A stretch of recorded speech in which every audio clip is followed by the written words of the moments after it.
Today's video is about Mr. Sporty. Mr. Sporty was a PE teacher in my primary school. I call him that because he was a multi-talented, physically gifted athlete and a physical education teacher.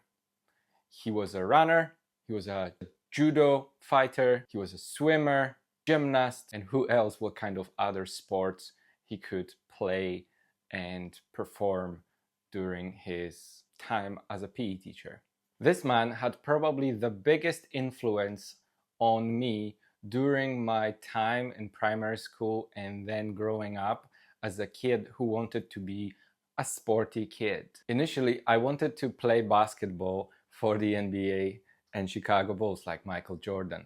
I was also a fast runner, therefore I represented my school in sprints and long distance running. So Mr. Sporty saw potential in me, and he probably pushed me harder than maybe some other boys in my class. For example, even if I didn't want to run, he would push and force me out to train on a track even on a terrible rainy and windy days, because during that time and for him it was normal.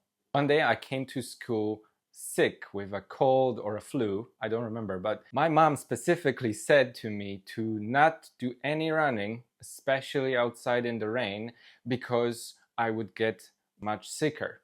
When I told this to Mr. Sporty, he burst into laughter and looked at me with pity, saying that I'm just a little mama's boy. I think that little dig at my early masculinity really hurt me, coming from a person that I looked up to and I saw as a role model of a man. Mr. Sporty was a tall, physically imposing, handsome, multi-talented in many sports person who I definitely looked up to. I saw him as somewhat of a role model, even more than my father. His validation seemed important to me, and anytime I saw his disapproval, I would not feel like a man enough. At some point during the school year, we had to go to the swimming pool as a group. I can still remember the smell of the chlorine in the building as soon as you walk in, that brought back all those terrible memories that I had around water. I can distinctly remember all the noises and the pictures in front of my eyes that I associated with not being able to swim. I remember putting on the swimming cap and catching on my curly hair, and I just hated that feeling. I hated that emotion. I did not want to be there. And when we got to the water, I had to finally announce to him that I'm unable to swim and I'm scared. He looked at me disapprovingly and said to stay in the shallow water. I was the only person from my class that was unable to swim, so I felt really ashamed and embarrassed. And I had to stand back in the water up to my chest and look at the other people having fun and swimming. After this negative experience, I went straight to my mom and I asked her if she can write me a note every week so I don't have to go to the swimming pool again and spare me that embarrassment. When I gave the note to Mr. Sporty, he looked at me and showered me with some more disparaging comments about how disappointed he is. I was so ashamed of that I started avoiding coming to his classes, and because of all that embarrassment, I skipped most of the PE classes altogether. Those events and experiences and memories followed me during the whole period I was growing up, including the time when I was 18 and I tried to enter physical university and I failed my swimming exam, which I will tell you about in another video at some point in the future.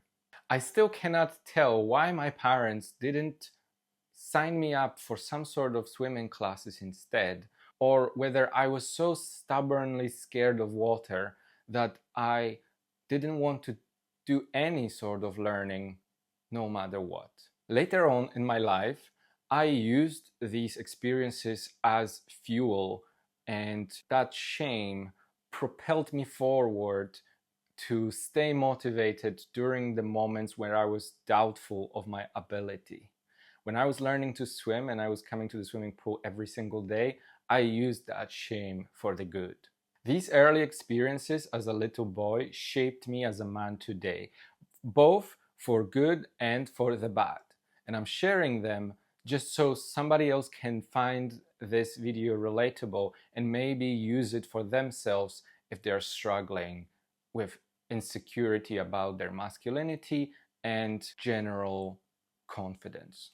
It all made me realize that it is important what language we use and how we speak to others, whether they are children or adults, that sometimes words can be really harsh and can have lasting effect for years to come. It showed me that I need to be somewhat of a kinder person, more understanding and patient to others. And if I'm going to be a teacher, I will have to make sure not to make those kind of impactful comments on my pupils. I saw Mr. Sporty not long ago when I was visiting my hometown. I saw him standing on a junction waiting for a green light with a group of kids wearing backpacks, probably going to the swimming pool. When I looked at him, I wondered what his students think about him and if anything changed over the years. Then I saw his face. There was no smile.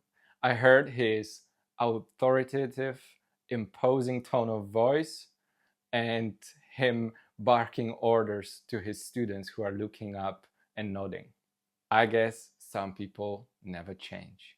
Don't be like Mr. Sporty.